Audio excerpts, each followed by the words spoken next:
Usted está viendo tvuy.com, el canal uruguayo diseñado para Internet. Miguel Pastorino, muchas gracias por recibirnos en este espacio, un espacio donde incluso hay detrás suyo una hermosísima obra con un Cristo iluminando, un Cristo hablando, un Cristo que da una mirada, que indica un camino y que de alguna manera es también una forma de concebir la vida del hombre, la épica humana, a través de un sentido muy profundo de la fe. Una iglesia católica que se renueva, una iglesia católica que tiene por delante un nuevo desafío, un nuevo papa con santos, con señas, con guiños, desestructurando un poco lo que es tradicionalmente ese andar de ese vicario de Cristo en la tierra. Más allá de las gracias, yo le pido esta primera reflexión a propósito de lo que se viene, porque hay mucho de especulación, si es un tiempo de cambios, de nuevas miradas, de nuevos acentos, o si es un tiempo de confirmación de esa vieja doctrina, ahora más adecuada a ese signo de los tiempos, que es parte de esa doctrina social de la Iglesia. Bueno, en realidad, para mí, ver los últimos papas ha sido como eso. Ahora en mi Facebook vi que decía Juan Pablo II, la esperanza, Benedicto, la fe, Francisco, la caridad, ¿no? Las tres virtudes teologales, ¿no? Como los énfasis de tres hombres de Dios, y que uno ve que los cardenales, el Espíritu Santo a través de los cardenales, elige el hombre que la Iglesia precisa para cada tiempo, ¿no? Yo personalmente fui toda la vida desde seminarista fanático de Ratzinger, y siempre como sufrí un poco que el ser tan tímido y tan poco mediático hizo que muy pocos conocieran a uno de los teólogos más imponentes del siglo XX, ¿no? Una de las mentes más brillantes de la Iglesia Católica, la mano derecha de Juan Pablo II, y que con su testimonio de humildad y transparencia y sencillez hizo un gesto que conmovió al mundo entero, ¿no? A mí no me sorprendió, pero porque quien lo conoce y quien lo lee sabe que él es así, que es un hombre que eso le da el protagonismo a Dios. Él dijo, en la Iglesia el que gobierna no es el Papa, es Jesucristo. Y de allí que hoy, claro, obviamente, con un Papa, el primer Papa latinoamericano, ha sido un impacto... En el continente que más fervientes creyentes tiene la fe católica. Yo creo que es un dato menor, ¿verdad? Es un signo importante a nivel histórico, un cambio también en el modo de percibir la Iglesia, porque yo entiendo que quien está desde Europa, por más santo que sea, la percibe desde sus coordenadas, ¿no? Entonces yo creo que el tener un latinoamericano que conoce la realidad pastoral de un continente con un catolicismo muy particular. A mí me ha pasado cuando he tenido que ir a Europa, congresos o encuentros, que la idea que tienen de América Latina no tiene mucho que ver con, por ejemplo, lo que es el Cono Sur. A veces piensan que todo es México, por decirte algo, ¿no? Es decir, digo, obviamente que en el Vaticano se está muy bien informado porque los obispos de América Latina informan, pero a nivel de imagen, yo no pienso tanto en el Vaticano, sino en toda la Iglesia en Europa. Es decir, cómo se percibe América Latina. Yo creo que la presencia, además, también que sus gestos han como desestructurado un poco el protocolo típico, pero también es por un tema también de dónde viene, ¿no? De cómo ha sido él siempre, porque es como ha sido, ¿no? Caminando entre la gente, entre las villas miserias, se le intentó manchar con una proximidad a una dictadura que después incluso premios Nobel de la Paz, hombre también de fe como Pérez Esquivel, se han encargado, incluso algunos papas jesuitas se han encargado de desmentir, más allá de algunas denuncias que quedaron en el camino. Pero es un papa, como usted dice, que conoce y que camina por la realidad del continente y de su Argentina, que es también una demostración clara, esa Argentina que tiene tantas voces, tantas formas, tantas realidades, a veces contrapuestas y hasta contradictorias. Se espera un gran cisma, un gran cambio, se espera ese viento de transformación y de renovación con este Papa, que tiene que afrontar además situaciones muy difíciles de las que vamos a hablar en un instante. Sí, bueno, yo creo que en realidad habría que ver qué se entiende por los cambios que se pueden venir. Yo creo que los cambios ya están dados. Yo creo que Benedicto XVI puso el programa para este Papa, es decir, el año de la fe que Benedicto proclamó fue lo que Bergoglio puso en el centro de su corazón durante cuando era arzobispo de Buenos Aires, y de hecho lo ha dicho. O sea, ¿y por qué el año de la fe? Porque el gran problema que la Iglesia tiene, el gran problema, no son los que se repiten en los medios de prensa, que son cosas que a veces esperan que cambien y que en realidad no van a cambiar porque son de doctrina de Jesucristo y de la Biblia y no dependen del Papa de turno, es casi que da risa. El gran drama de la Iglesia que Benedicto puso el dedo en la llaga es la crisis de fe dentro de la misma Iglesia, que la Iglesia ha de volver a su esencia, a su origen, a su fuente, que es Dios, y que no es una ONG, que es una realidad de creyentes unidos a un Dios que está vivo y que él hasta incluso con ironía, Benedicto había dicho, hay veces que la gente viene a la iglesia a buscar a Dios y solo encuentra al personal de abajo, pero es decir, necesita la gente encontrarse con Dios en la iglesia. Una iglesia católica que además está compitiendo por espacios de fe con iglesias de otro tenor, incluso en el Uruguay se han visto con mucha fuerza. Sí. Iglesias protestantes, iglesias con otro carisma, con otro enfoque, con otro encare. Por ahí hay también una crisis. Hay dos cosas. Pérdida, ¿verdad? Hay dos cosas. Primero, a mí no me gusta el tema de usar el término competencia porque a la Iglesia Católica no le interesan los números ni a ver quién tiene más fieles, porque lo que le interesa al católico es ser fiel a Jesucristo. Y si por ser fiel termino solo en la cruz como Él, yo estaré contento de que fui fiel. A Ratzinger una vez le preguntaron, como ya siendo papa, ¿usted puede dormir con todos los problemas de la Iglesia Universal sobre sus hombros? Yo duermo tranquilo, dice, porque la Iglesia es de Él. Yo de lo único que daré cuentas es si fui fiel a lo que Él me pidió. Tranquilidad. Entonces, en primer lugar eso. Lo otro, que va vinculado a lo que planteaba, es que ya Juan Pablo II lo había dicho en el año 92, es que las sectas muchas veces crecen, no las iglesias evangélicas serias, con la cual la iglesia tiene un lindo diálogo y hasta hacemos esfuerzos comunes en temas sociales y demás. O sea que no es una competitividad con el hermano cristiano. Sí con algunas sectas que crecen, con algunos pseudo profetas que aparecen, que manipulan y engañan, pero que de alguna manera la iglesia eso lo ha visto siempre, no como un problema de competitividad, sino como un problema social que de alguna manera denuncia un vacío que la iglesia dejó en el continente y que Juan Pablo lo denunciaba diciendo: el vacío espiritual que la iglesia dejó en muchos lugares ha sido ocupado por las sectas. Muchas veces el énfasis de algunas teologías de la liberación convirtieron a la iglesia en una ONG que no hablaba de Dios, sino solo de ayuda social. Y eso pasó con mucha gente. Es decir, ¿qué te diferencia a vos de un asistente social? Entonces, eso también pasó. También es cierto que tanto drama en ese lado a veces estigmatizó a la teología de la liberación, que hay muchas que son muy buenas. Por ejemplo, Leonardo Boff se fue a la New Age, está diciendo cualquier disparate, pero en cambio, por ejemplo, Gustavo Gutiérrez, un gran teólogo de la liberación, amigo de Ratzinger, un tipo que se mantuvo dentro de la fe y de la ortodoxia. O sea que teología de la liberación es algo muy amplio, donde han habido de todo, han habido desde excesos y gente que se fue a cualquier doctrina, como fue el caso de Boff en los últimos años, o gente como Gustavo Gutiérrez con una sólida teología de la liberación desde los pobres. Entonces yo creo que ahí también hay que distinguir, ¿no?, quién es quién. Yo creo que en realidad lo que se ha pagado también es que hay cambios sociales y culturales de los que no podemos esquivarnos. Es decir, yo no soy la generación, por ejemplo, que vivió la dictadura. Tengo 36 años y no me acuerdo. Es decir, entonces yo qué sé, para mí el mundo ha sido otro, más posmoderno, donde el desafío está más en una sociedad de consumo que se traga a la gente, en una vida superficial. O sea, los desafíos que yo siento socialmente no son los de la generación del 70. ¿Esa crisis de valores? O sea, primero, si el mundo está en crisis, la iglesia también. O sea, no está en la luna.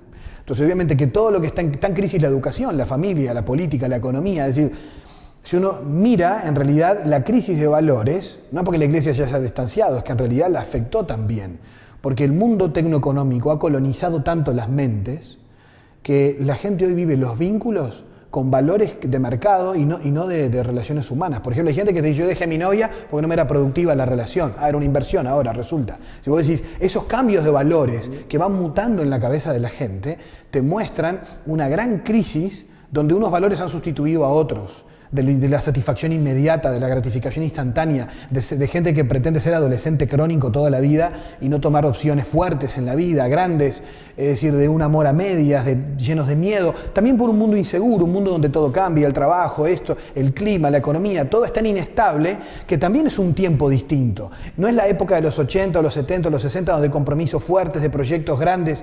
Hoy estamos en un tiempo donde los jóvenes hacen proyectos para un día, porque mañana no sé. Entonces, a ver, el cambio cultural es grande y nos desafía a todos y por lo tanto desafía a la iglesia. Yo discrepo en eso en lo que se ha dicho en cuanto que Benedicto se ha tenido que, por así decir popularmente, que fumar un montón de líos gratuitamente que ya estaban antes y que no fueron de él, que los conocía y que sin embargo él, en los momentos más álgidos de las crisis, con el tema de la pedofilia, con el tema de la crisis del banco, con el tema del Batilix, con todas esas cosas, en el momento él no se fue, sino que lo más impactante de Benedicto es que se fue con las aguas tranquilas. Es decir, fue un hombre que se renunció porque ya lo había dicho, cuando un papa no tiene fuerzas, no solo puede, sino que debe renunciar. Pero yo creo que es equivocada la lectura de que se fue porque los problemas lo desgastaron. Yo creo que él encontró su tiempo, encontró su límite. Y allí además, él lo dijo claramente, dejar el gobierno de la iglesia en manos de alguien con más fuerzas. Pero yo creo que hizo frente a todo lo que tenía que hacer frente y le tocó un tiempo duro. Pero además hay cosas que poco se saben, y te digo una breve, y es que Ratzinger, siendo cardenal, fue el que destapó el tema de la pedofilia en Estados Unidos. Fue el más grande combatiente contra el tema en la iglesia, incluso bajo Juan Pablo II. Gente que en el periodo de Juan Pablo no había sido suspendida, con Ratzinger las cosas se pusieron en tolerancia cero. Sin embargo, increíblemente, siendo el hombre que dentro de la iglesia sus enemigos comunistas en Italia le llamaban el barrendero de Dios, porque hizo una gran purificación dentro del Vaticano, fuera, y hizo un combate muy duro al tema de los abusos y los problemas morales de la iglesia y económicos también. Sin embargo, increíblemente, muchas veces uno miraba la prensa y parecía como si él fuera el culpable. Yo creo que no. Yo creo que él jamás fue tibio en esto.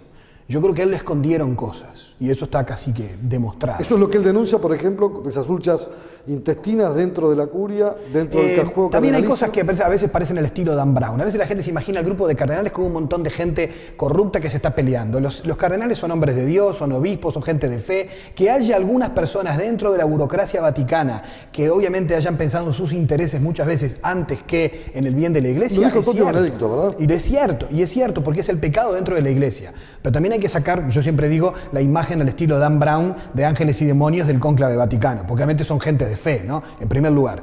Entonces, también hay que quitar un poco ese mito. Lo otro es que con respecto al tema de la pedofilia, hay que decir que los casos en Estados Unidos, muchas veces fueron los obispos mismos los que taparon los casos, y a Juan Pablo II se le pasaba eso por debajo, y fue Ratzinger el que pidió expresamente que esos casos se denunciaran directamente a la Congregación para la Doctrina de la Fe, donde él era prefecto, y desde el 2001 empezaron a saltar desde el 2001. ¿Por qué? Porque todos los casos del Vaticano iban a Ratzinger y no a los demás dicasterios del Vaticano. Eso daba un signo muy fuerte, y él además fue el primero que salió públicamente a decir, además del juicio canónico, marche preso, es decir, esto es un delito. Entonces, y era él, y además él con su gran caridad, con su gran atención a las víctimas y demás, fue un hombre que en esto no puso medias tintas, es decir, fue a todo. El tema que sí es cierto es que su edad, su cansancio y demás, lo que dijo Francisco no es que va a hacer cosas que Benedicto no quería, sino que tal vez no pudo, porque cuando se habla de purificar hay que ir a fondo y muchas veces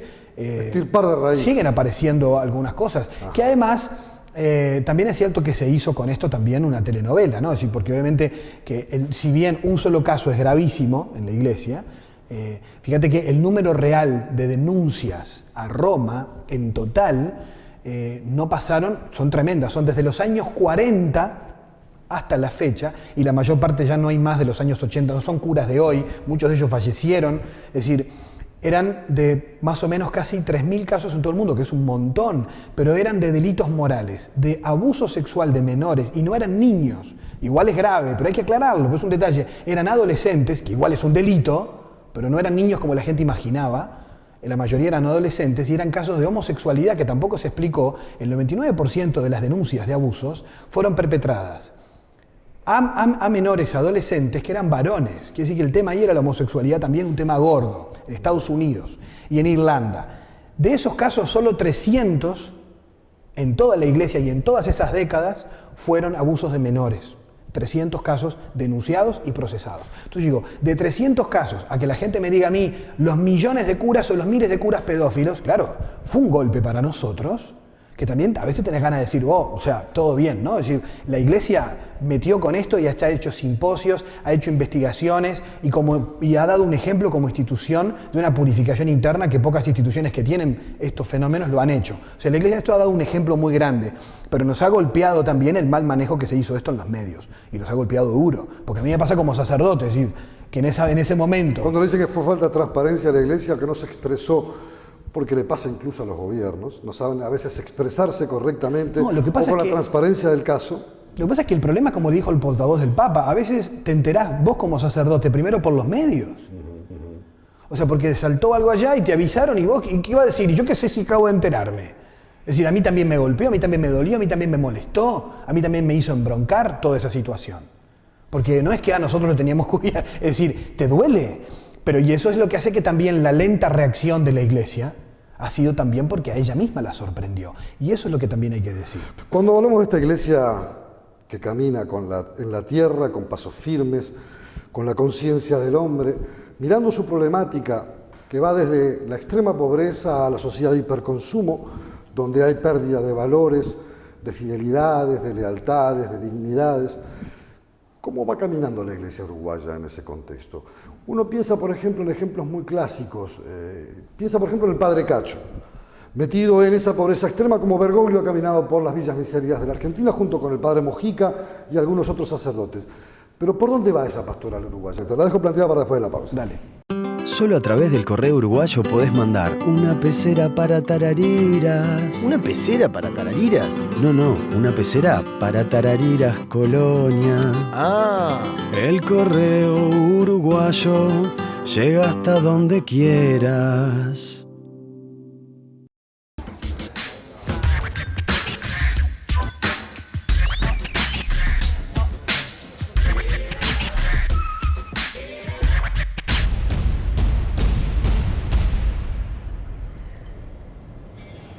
¿Sabías que en Uruguay la edad de inicio del consumo de alcohol es a los 13 años?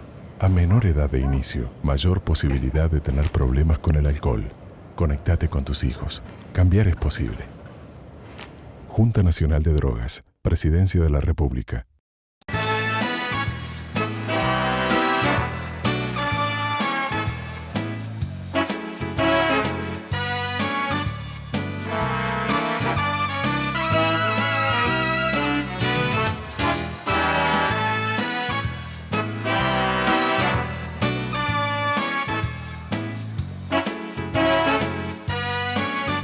La ley en tu lenguaje. Es importante que sepas que el cáncer de útero y mamas puede prevenirse. Todas las mujeres tenemos por ley un día de licencia para realizarnos el Papa Nicolau y la mamografía. Y nadie nos lo puede negar. Tenemos el derecho a cuidarnos. Conoce más sobre esta ley en impo.com.uy, cáncer de útero y mamas. Importa que lo sepas. IMPO, Centro de Información Oficial.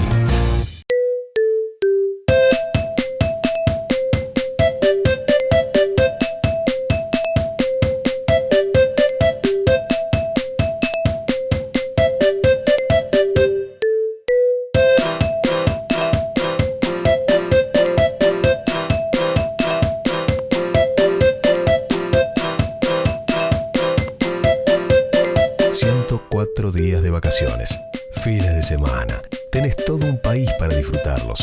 Uruguay Natural, Ministerio de Turismo y Deporte. Pero ¿por dónde va esa pastoral uruguaya? ¿Por dónde camina? Bueno, yo creo que ahí habría que preguntarle a los obispos nuestros, ¿no? Cada uno su diócesis, que tiene realidades muy distintas, con problemas distintos a nivel social, económico, religioso.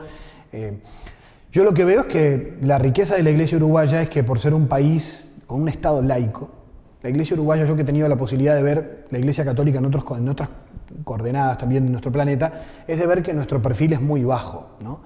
Pero eso nos permite trabajar muy silenciosamente y que es mucho lo que no se ve, pero que está en cada barrio, en cada lugar, en cada párroco, en cada barrio está la iglesia, están los católicos, está la gente trabajando en cada barrio de Montevideo. En los más carenciados, el compromiso de las parroquias, que decir, en El Borro, en Marconi, de ver las obras de la iglesia, y están ahí, claro. Decir, no estoy yo, porque a mí me pidieron un cargo a los medios de comunicación. Bien, bárbaro. Y eso es una tarea que alguien tiene que cumplir. Yo miro la iglesia entera y digo, y uno ve la iglesia en todos lados, sirviendo desde donde toca servir. La obra del Liceo Jubilar, la obra que hizo el padre Gonzalo Emilius, como fue el segundo director, ahora hay otro sacerdote, el padre Ricardo. Y esa obra no es solo el sacerdote, son todos los laicos, el equipo de gente. Por ejemplo. Tacurú, por ejemplo. Es decir, si uno puede mirar, la iglesia, por fidelidad al evangelio, si algo tiene es no salir a decir, estas son las obras que hacemos. ¿Pero dónde debe caminar? ¿Debe caminar descalza como el padre Cacho, como Tacurú? ¿Debe estar No, como Jesús.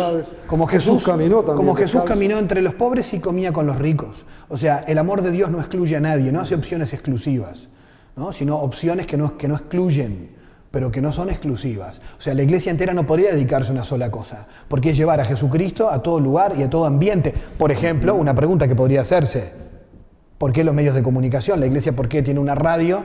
¿Por qué no, yo qué sé, la vende y le da la plata, como gente te dice, a los pobres? Bárbaro. Y comen un año y después se terminó. Y sin embargo, yo con esta radio, ¿qué puedo hacer? Además que hay que solventarla y sostenerla, Yo me he emocionado de ver cientos de mensajes de texto en cada programa, 300 mensajes en un programa que te dicen: gracias porque yo no tengo iglesia en kilómetros, el cura viene una vez por mes al pueblo y gracias a ustedes yo tengo la misa en casa, o tengo la palabra de Dios, o volví a la iglesia, o volví a rezar. Es decir, también es verdad que yo empecé a tomar conciencia de que la iglesia, el Señor Jesús la envía a llegar a todos y a no dejar afuera a nadie, desde el más pobre hasta el más rico, del que está más cerca al que está más lejos. Y todos los medios son necesarios y hay sacerdotes con carismas distintos. No me parece que sea mejor alguien que esté en un cantegril que alguien que esté trabajando en la universidad. Me parece que son los dones de cada uno, porque los universitarios también necesitan una palabra, un encuadre de cómo moverse en el mundo de la cultura, y hay sacerdotes dedicados a la educación, y bueno, yo creo que,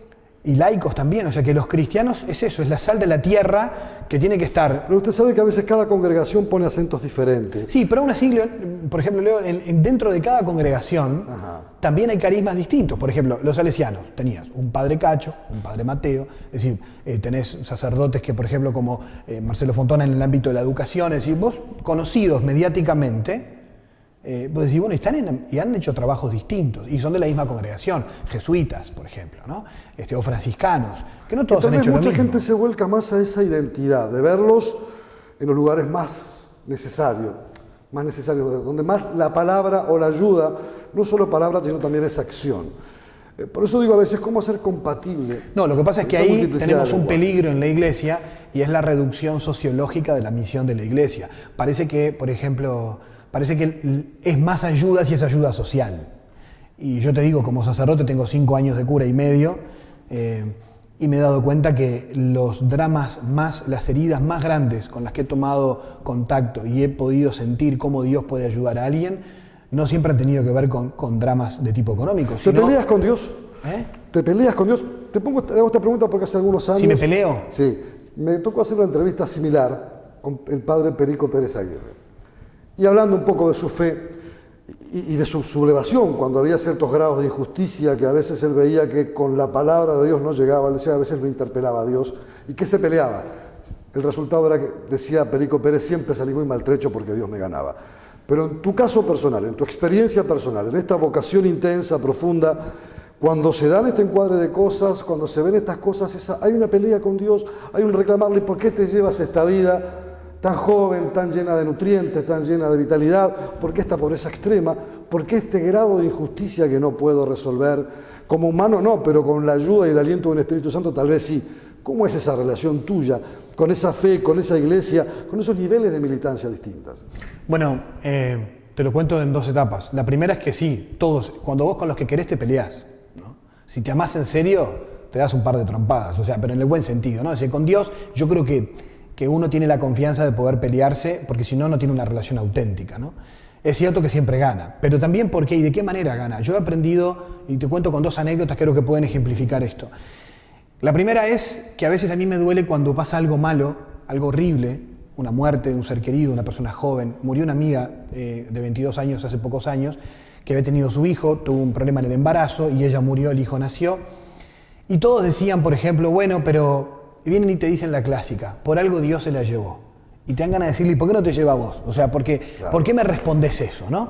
O la clásica que te dicen, bueno, por algo Dios te lo mandó y que te lo mande a vos, o a mí que me deje en paz, que ya bastante problemas tengo, ¿no? O sea, eso es un monstruo, ¿no, Dios? Eso es una imagen que a veces se dice en realidad para salvar el problema de momento.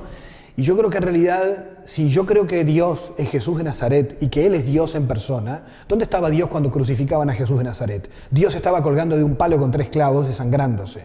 Entonces, si me preguntan, ¿dónde está Dios cuando la gente sufre? Está sufriendo con el que sufre. Porque cuando alguien te ama, le duele lo que a vos te duele. Aunque no te solucione el problema, le importa lo que a vos te importa. Y eso ya te rescata de la soledad, de la angustia. Y a mí una cosa que me impactó fue, en pocos años de sacerdote, tuve que ir a una casa donde hay enfermos terminales a visitar a un señor que estaba con su esposa y ella le estaba hablando y hablando, así de rápido como hablo yo, ¿viste? Bla, bla, bla. Pobre el hombre tenía la cabeza así y lo veía llorando solo.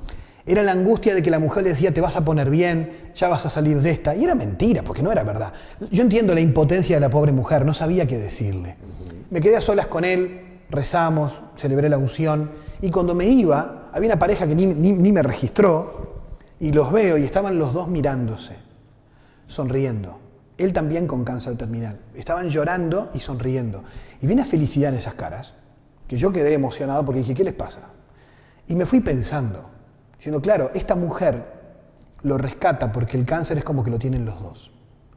Cuando a mí me duele, cuando a vos que me querés te duele lo que a mí me duele, ya no me duele tanto. Y ahí, perdona que te termine, a mí si me preguntan, ¿dónde está Dios cuando hay algo que sufro y no entiendo? Como alguien que me ama más que ninguna otra persona, está llorando conmigo.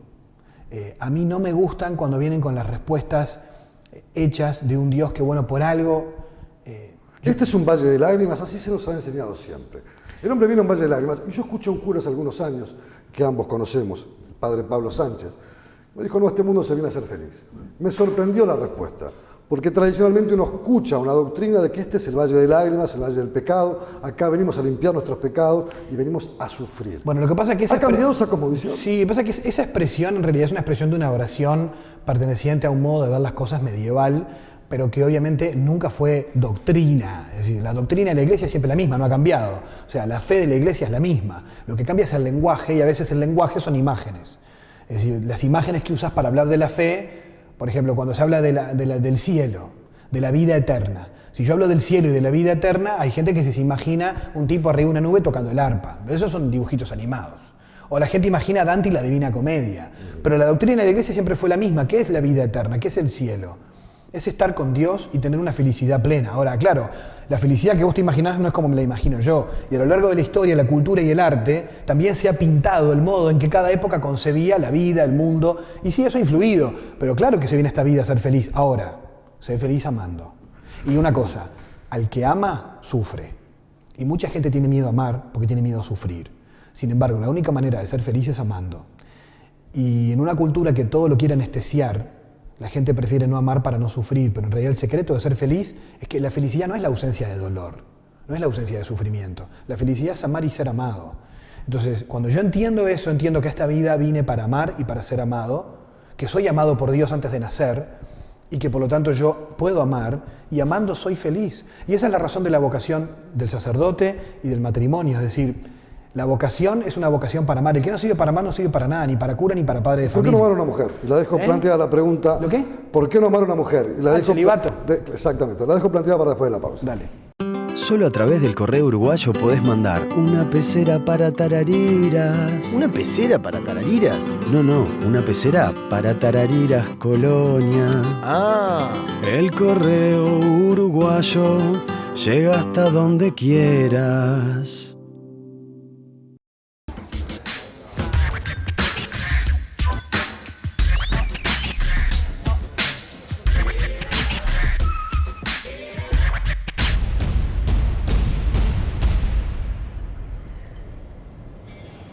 ¿Sabías que en Uruguay la edad de inicio del consumo de alcohol es a los 13 años? A menor edad de inicio, mayor posibilidad de tener problemas con el alcohol. Conectate con tus hijos. Cambiar es posible. Junta Nacional de Drogas, Presidencia de la República.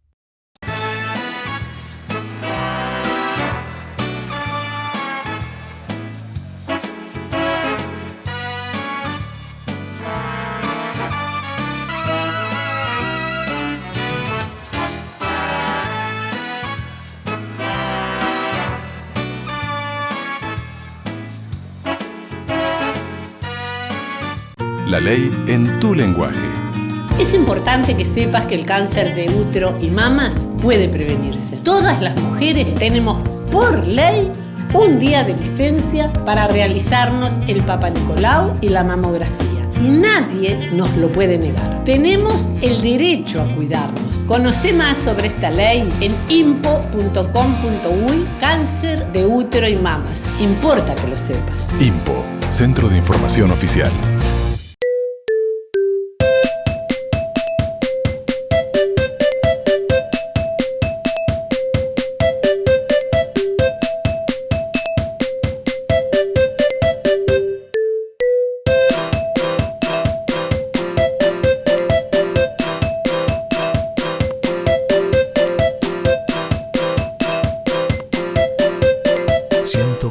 Días de vacaciones, fines de semana, tenés todo un país para disfrutarlos. Uruguay Natural, Ministerio de Turismo y Deporte.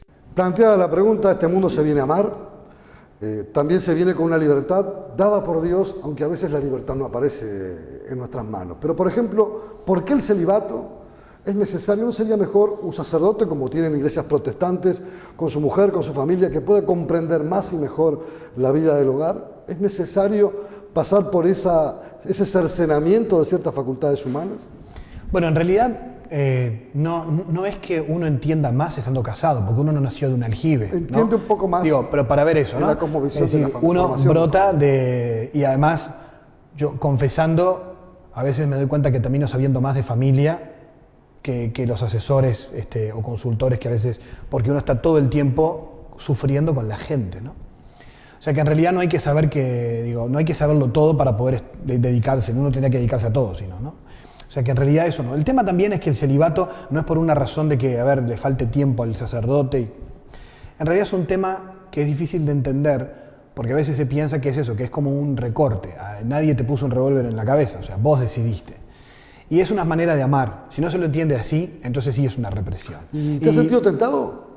Como sacerdote, ¿te has sentido tentado por el amor de una mujer, por la seducción de una mujer? Por sí, la claro, es que el día que me dejen de gustar las mujeres tengo que ir al psiquiatra, o sea, tengo un problema. O sea, ¿pero cómo haces para convivir? Y ¿sabes qué? Como cuando estaba de novio y supe ser fiel siempre, y siempre una a la vez, y hoy es la iglesia, y yo entiendo que yo puedo sentirme atraído, pero no por eso tengo que ceder todo el tiempo, porque además yo creo que el amor vale cuando es fiel, ¿no? Y cuando uno es fiel a la palabra dada, y las personas a las que vos te entregás se merecen tu fidelidad.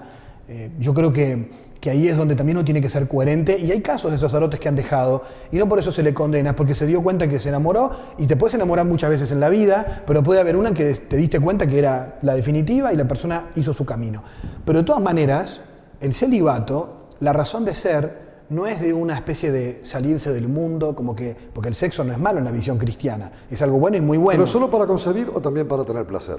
¿Es solo para concebir el sexo o se puede tener placer y disfrutar del sexo con placer sin necesidad de concebir? Pero si yo me cierro a la vida, estoy yendo contra una de las razones por las cuales Dios lo creó. No como posibles excluyentes. No se oponen. O sea, la iglesia no está en contra del placer en la sexualidad, pero sí de que se niegue la apertura a la vida. Punto. O sea, ese es el tema. O sea, si Dios me creó así, yo no voy a sentirme culpable por sentir algo lindo, pero obviamente que si yo me cierro a la vida estoy siendo egoísta. Ese es el punto de la iglesia resumido. Ahora, volviéndote atrás para terminar lo del celibato. La razón más profunda del celibato es la pobreza de Jesús. Jesús renunció a todas las cosas, y el celibato en la época de Jesús, no tener hijos y no tener familia, era un signo de desgraciado. Y él asumió casi que todas las desgracias de su tiempo. Entre ellas también el no casarse. Hay gente que cree que el celibato de Jesús era por una razón de pureza, y en realidad fue una razón de pobreza, de vivir solo para Dios y para entregarse totalmente a la humanidad de esa manera. El celibato sacerdotal imita esa entrega. Yo te voy a contar un ejemplo que no es la argumentación más fuerte, de un punto de vista intelectual, porque podemos estar horas, pero que a mí me marcó. Cuando yo tenía 24 años yo no era sacerdote, era seminarista, y una chica que tenía una historia familiar muy complicada, esas figuras paternas que son terribles, problemas de alcohol. Y cuando yo me fui de la parroquia, se me acercó, tenía 18 años, y se me acercó y me dijo un montón de cosas lindas, y yo quedé asustado porque dije, se habrá confundido, porque me dijo que solo yo le había dicho que la quería, que solo yo le había escuchado como nadie, que era el único hombre que no la había usado, un montón de cosas que me emocionaron, y hasta me asusté porque dije, ups, ¿acá qué pasó? Y me asombró porque la respuesta de ella fue, me dice, ahora entiendo por qué ustedes los curas no se casan. Claro, yo no era cura todavía, pero ¿por qué no te vas a casar? ¿Y por qué? Me dice, porque si vos te casaras serías exclusivo de alguien, pero está bueno que haya gente que ande por el mundo queriendo a quien nadie quiere. Y se llenaron los ojos de lágrimas. Linda frase. Yo cuando entendí, la abracé fuerte y le agradecí a Dios que me regalara, sin tener la intimidad sexual, una intimidad profunda de vida que no había tenido yo incluso teniendo novia o con mis amigos hoy. Es decir, que desde la fe y desde el amor de Cristo he podido vivir una intimidad desde el celibato que es muy plenificante. Si el celibato no te plenifica, te frustra. Entonces, obviamente que yo no quiero ser un hombre frustrado ni quiero ser un hombre infeliz. Si un sacerdote, su vocación es el sacerdocio, tiene que ser un hombre feliz. Como el hombre casado tiene que ser un hombre feliz. Y yo creo que todos estamos hechos para amar, no importa de qué manera. Pero el problema y la frustración viene cuando no amás. cuando te volvés egoísta, cuando vivís para vos, porque al final, casado o cura, podés ser un solterón disfrazado, que está viviendo para sí mismo, para ver cómo la va a pasar bomba y que los demás revienten. Cuando vivís eso, desde cualquier vocación te frustrás, pero cuando te entregás, sos feliz. ¿Por qué si María es el ejemplo ideal de la madre, la que concibe el Hijo de Dios, la mujer en la iglesia no tiene un papel más preponderante del que ha tenido, que en algún momento en la historia lo tuvo, incluso hubo alguna papisa, excepciones? No, eso es un mito histórico, no es real. No es real. La papisa Juana fue una leyenda medieval, sí, pero ha crecido. ¿Por qué no tiene un papel más profundo, más presente? ¿Por qué no puede ser cardenal? ¿Por qué no puede ser una papisa? ¿Por qué no se puede llegar a esa instancia? Bueno, porque parece casi como una estructura muy machista, vista desde fuera, sí, y concebida desde fuera. Uno ve a todos esos hombres vestidos de púrpura, a toda esa estructura formidable, extraordinaria, y la mujer está allí en un segundo plano, y María no lo estaba. Por algo la elige Dios para ser la madre de Cristo. ¿Por qué la mujer entonces no tiene? Bueno, lo que pasa es que el problema ahí es desde la perspectiva en la que se lo mire, porque en realidad si se lo mira como una estructura de poder, entonces se lo ve así. Pero el problema en realidad es mucho más profundo. O sea, no niego, porque uno lo vive, que hay machismo en la iglesia, pero no por la doctrina, sino por las actitudes de muchos de nosotros. Y que eso es un tema cultural a erradicar y combatir. Juan Pablo II escribió un documento muy lindo que se llama La dignidad de la mujer, ¿no?, en el mundo y en la vida de la iglesia. Yo te podría, porque yo siendo hombre no soy el mejor para responderlo, entrevistar a alguna teóloga, por ejemplo, que te pueda responder bien como mujer, que conoce la historia de la iglesia y la doctrina, ¿por qué esto es así? Yo lo que escuché de gente que sabe, y sobre todo de mujeres, porque me interesa citarlas a ellas, decían, en realidad, si uno mira las cosas como lugar de poder, habría que purificar muchas cosas, y es verdad, lo que tiene que ver con la toma de decisiones. Ahora, en cuanto a la misión de cada uno en la vida de la iglesia, es como la maternidad y la paternidad. Por decirte algo, que tiene que ver con una clave mucho más mística y que es difícil de comprender para el mundo que está afuera, y que las mujeres en la iglesia no lo viven como problema, porque lo entienden. Y no por eso están bajo la pata de nadie, ¿no? Es decir, porque encuentran su rol y su lugar, como el hombre también en su rol y su lugar. El sacerdote no se casa con Dios, se casa con la iglesia. Místicamente, él se une a Cristo para ser el esposo de la iglesia. La monja no se casa con la iglesia, se casa con Cristo, con Dios. Entonces, lo que vive místicamente ya le hace en su misión un modo distinto de vivir su misión, que es muy distinto. La explicación es buena. Y que no alcanza, pero acá es el primero, este es el principio. Ahí está. El principio. Entonces, desde ahí se viven los roles distintos como la paternidad y la maternidad. Obviamente en un mundo conquistado por la ideología de género que desfigura todos los roles, la iglesia lo que hace es se refiere a la palabra de Dios y dice, ni el hombre no es más que la mujer no es más que el hombre, lo dice la Biblia. Igual dignidad, ni uno es más que el otro, pero son distintos. Y en sus ser distintos tienen también misiones distintas.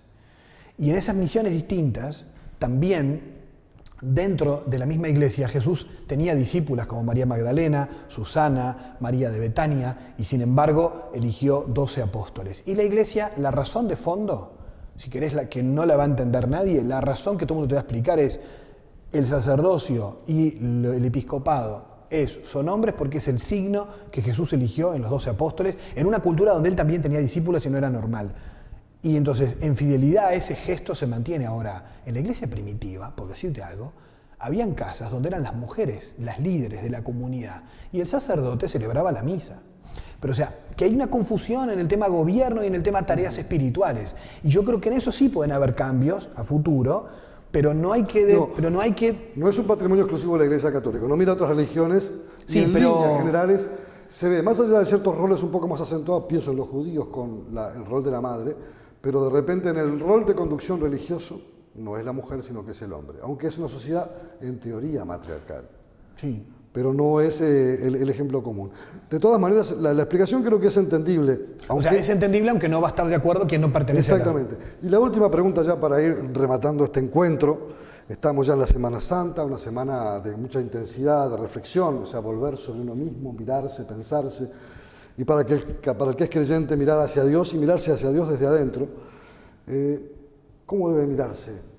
El tiempo que abre ahora la Iglesia con este nuevo Papa, con esta nueva realidad y en esta Semana Santa que es de sumo recogimiento, que es también cenizas y vida, que conjuga ambas cosas. Bueno, mira, cada Semana Santa tiene que ser distinta y nueva, porque nosotros no celebramos una conmemoración de hace 2000 años. Nosotros queremos que Jesús está vivo, que resucitó, y esa es la razón de celebrar la Pascua. Y por lo tanto yo este año, Miguel, no es igual que en el 2012 o en el 2011 o en el 2010. Por lo tanto esta Pascua la tengo que vivir distinta, nueva.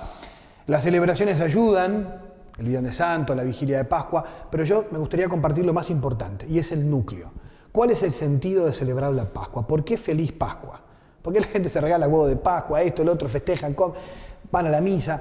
¿Cuál es el sentido de feliz Pascua? Y en esto me remito, creo que a Ratzinger, porque ha sido, para mí, su legado intelectual va a quedar por siglos en la Iglesia.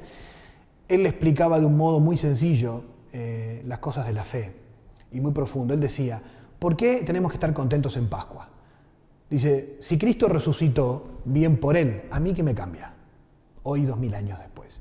Dice sencillamente una cosa, si yo amo a alguien que ha muerto, y esa persona, mi amor quiere que viva para siempre, pero no puedo hacerlo, la tengo viva en la foto, en el recuerdo.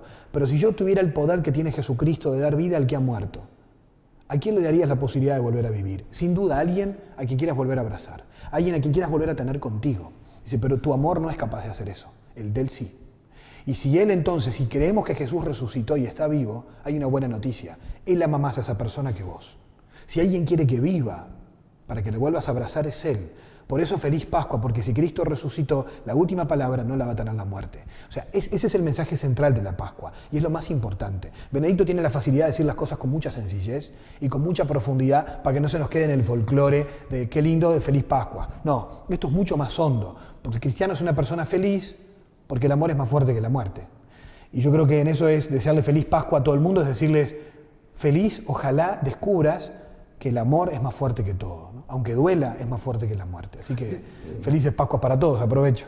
Miguel, muchas gracias por la gentileza de recibirnos. No será la última vez que nos encontremos, pero creíamos que era bueno conocer toda esta nueva realidad, todo este nuevo lenguaje, todo este nuevo acceso, todo esto que se abre en el mundo. Siempre cuando algo es nuevo despierta muchas interrogantes, suspicacias, pero sobre todo despierta esperanza. Y por eso vinimos a tratar de escuchar a alguien que ha vivido y vive desde la esperanza, como es tu caso personal, a quien conozco personalmente desde hace mucho tiempo, y valga la redundancia, a quien queríamos venir a testimoniar con este encuentro, bueno, esta nueva realidad que se abre en este mundo tan complejo, tan difícil a veces, pero que también, como decía el viejo padre Pablo, al mundo al que también se viene a ser feliz. Gracias por recibir. Usted está viendo TVUY.com, el canal uruguayo diseñado para Internet.